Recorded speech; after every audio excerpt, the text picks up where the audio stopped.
ರಾಜ್ಯ ಬಿಜೆಪಿ ಶುದ್ಧೀಕರಣಕ್ಕೆ ಮುಂದಾಗಿದೆ ಹೈಕಮಾಂಡ್. ಕೇಂದ್ರ ಸಚಿವ ಜೋಶಿ ಸಂಧಾನಕ್ಕೆ ಪಾಸಿಟಿವ್ ಸಿಗ್ನಲ್ ಸಿಕ್ಕಿದೆ.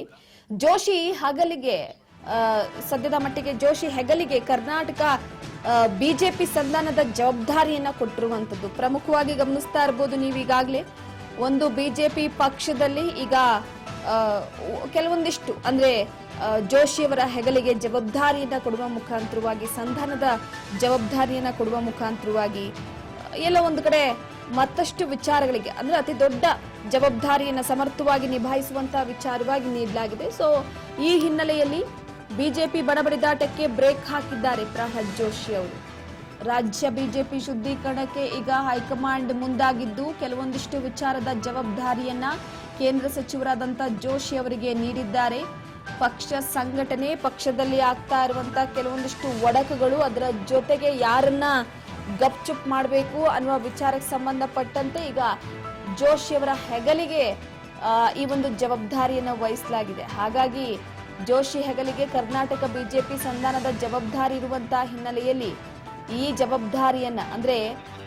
ಜವಾಬ್ದಾರಿಯನ್ನ ನಿಭಾಯಿಸುವಂತಹ ಹೊಣೆ ಬಿಜೆಪಿ ಬಣಬಡಿದಾಟಕ್ಕೆ ಬ್ರೇಕ್ ಹಾಕೋದಕ್ಕೆ ಮುಂದಾಗಿರುವಂತದ್ದು. ಸೊ ಆ ಹಿನ್ನೆಲೆಯಲ್ಲಿ ಬಿಜೆಪಿ ಪಕ್ಷದಲ್ಲಿ ನಡೀತಾ ಇರುವಂತಹ ಒಳ ರಾಜಕೀಯದ ಕೆಲವೊಂದಿಷ್ಟು ವಿಚಾರ, ಹಾಗೆ ಯಾರನ್ನ ಕೈ ಬಿಡಬೇಕು, ಯಾರಿಗೆ ವಾರ್ನ್ ಕೊಡಬೇಕು, ಉಚ್ಚಾಟನೆ ಯಾರು ಮಾಡಬೇಕು, ಹಾಗೆ ಒಪ್ಪನಪ್ಪಾಗಿ ಹೇಳಿಕೆ ಕೊಡುವ ವಿಚಾರಕ್ಕೆ ಸಂಬಂಧಪಟ್ಟಂತೆ ಯಾವ ರೀತಿ ನಿರ್ಧಾರವನ್ನ ತೆಗೆದುಕೊಳ್ಬೇಕು ಅನ್ನುವಂಥದ್ದನ್ನ ಈಗಾಗಲೇ ಜೋಶಿ ಅವರು ಕೂಡ ಗಮನಿಸಿರುವಂತದ್ದು. ಹಾಗಾಗಿ ಕೇಂದ್ರ ಸಚಿವ ಜೋಶಿ ಸಂಧಾನಕ್ಕೆ ಪಾಸಿಟಿವ್ ಸಿಗ್ನಲ್ ಸಿಗ್ತಾ ಇದೆ. ಒಂದು ಉತ್ತಮವಾದಂತಹ ಸ್ಥಾನವನ್ನ ನಿಭಾಯಿಸಿಕೊಂಡು ಹೋಗ್ತಾ ಇರುವಂತದ್ದು. ಸೊ ಹಾಗಾಗಿ ರಾಜ್ಯ ಬಿಜೆಪಿ ಶುದ್ಧೀಕರಣದ ವಿಚಾರವಾಗಿ ನಿನ್ನೆ ನಡೆದಂತಹ ಸಂಧಾನ ಸಭೆಯಲ್ಲಿ ಸಕ್ಸಸ್ ಆಗಿದೆ.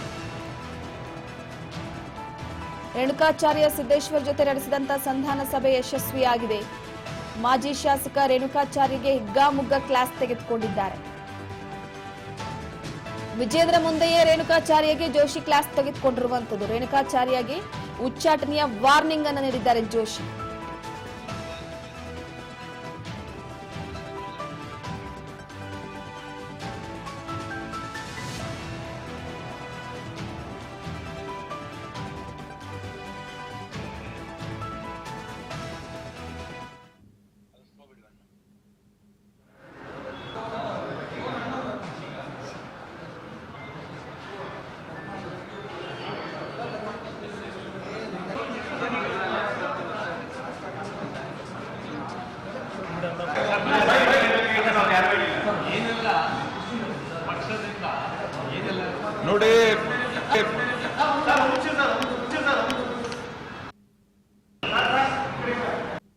ನೋಡ್ರಿ, ಮೊದಲನೇದಾಗಿ ಇವರ ಅಂದ್ರೆ ಖರ್ಗೆ ಅವರ ದೊಡ್ಡ ಖರ್ಗೆ ಅವರ ಲೀಡರ್ ಆದಂತಹ ರಾಹುಲ್ ಗಾಂಧಿ ಅವರ ಅಜ್ಜಿ, ಅವರ ಮುತ್ತಾತ ಇವರೆಲ್ಲ ಪ್ರಯತ್ನ ಮಾಡಿದ್ರು. ಪ್ರಯತ್ನ ಮಾಡಿದ ನಂತರ ಅವರು ವಿಫಲರಾದ್ರು. ಯಾರು ಬ್ಯಾನ್ ಅನ್ನ ಹಿಂದೆ ತೆಗೆದಿಲ್ಲ, ಸರ್ಕಾರ ಹಿಂದೆ ತೆಗೆದಿಲ್ಲ. ಬ್ಯಾನ್ 75ರಲ್ಲಿ ಬ್ಯಾನ್ ಆದಾಗ ಇವರು ಸರ್ಕಾರವೇ ಹೋಯ್ತು. ಮತ್ತು ಅದಕ್ಕಿಂತ ಮೊದಲ ನೆಹರು ಅವರು ಬ್ಯಾನ್ ಮಾಡಿದಂಥ ಸಂದರ್ಭದಲ್ಲಿ ಇದು ಆದ ನಂತರ ಒಂದು ಆಯೋಗ ರಚನೆ ಮಾಡಬೇಕಾಗ್ತದೆ. ಬ್ಯಾನ್ ಆದ ನಂತರ ಆ ಆಯೋಗದಲ್ಲಿ ಯಾವುದೇ ರೀತಿಯಾದಂಥ ಪ್ರೂಫ್ ಇಲ್ಲ ಅಂತ ಅನ್ನೋ ಕಾರಣಕ್ಕಾಗಿ ತೆಗೆದಿದ್ದಾರೆ. ಖರ್ಗೆ ಅವ್ರಿಗೆ ತಮಗೆ ಎಷ್ಟು ಬೇಕಷ್ಟು ಓದಿದ್ದನ್ನು ಹೇಳ್ತಾರೆ ಅವರು. ಎರಡನೇದ್ದು, ಈಗ ಅಜ್ಜಿ ಆಯಿತು, ಮುತ್ತಜ್ಜ ಆಯಿತು, ಈಗ ರಾಹುಲ್ ಗಾಂಧಿ.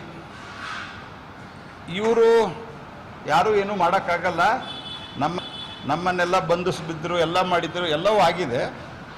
ಆದರೆ ಮೊದಲೇದವ್ರು ಏನು ಹೇಳಿದ್ದಾರೆ, ಇನ್ನೊಂದು ನಾವು ಬಂದರೆ ಅಂತ ಹೇಳಿದ್ದಾರೆ. ಜೀವನದ ಇನ್ನು ಭವಿಷ್ಯದಲ್ಲಿ ಕಾಂಗ್ರೆಸ್ ಪಾರ್ಟಿ ದೇಶದಲ್ಲಿ ಅಧಿಕಾರಕ್ಕೆ ಬರೋದಿಲ್ಲ. ಹೀಗಾಗಿ ಅವರು ಹಗಲು ಕನಸು ಕಾಡ್ಕೊಂಡು ಆನಂದ ಪಡ್ತಿರಲಿ.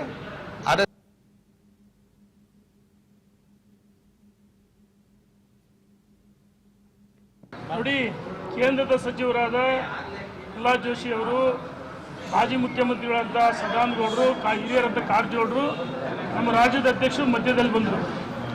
4 ಗೋಡೆ ಮಧ್ಯೆ ಏನು ವಿಷಯಗಳನ್ನ ಹೇಳ್ಬೇಕು ಅದನ್ನೆಲ್ಲ ಪ್ರಸ್ತಾಪ ಮಾಡಿದ್ವಿ. ಬಹಿರಂಗವಾಗಿ ಯಾವುದೂ ಹೇಳಲ್ಲ. 4 ಗೋಡೆ ಮಧ್ಯೆ ನಾವುಗಳು ವಾಸ್ತವಾಂಶ ಏನು ಹೇಳಬೇಕು ಎಲ್ಲವನ್ನು ಹೇಳಿದ್ವಿ. No comments. 4 ಗೋಡೆ ಮಧ್ಯೆ ಹೇಳಿದ್ವಿ. ಬಹಿರಂಗ ಯಾವುದನ್ನು ಹೇಳಕ್ಕೆ ಇಚ್ಛೆ ಬರುತ್ತೆ. ಏನು ಹೇಳ್ಬೇಕೆ ನಿಮ್ಮ ಇದನ್ನು ಹೇಳಿದರೆ ಸಾಮರ್ಥ್ಯಗಳು ಬಳಸ್ಕೊಳ್ಬೇಕು. ಮುಂಬರುವ ಜಿಲ್ಲಾ ಪಂಚಾಯತಿ, ತಾಲೂಕು ಪಂಚಾಯತಿ ಎಲ್ಲರೂ ಕಾರ್ಯಕರ್ತರು ಹುಮ್ಮಸ್ ಬರಬೇಕು. ಆ ರೀತಿ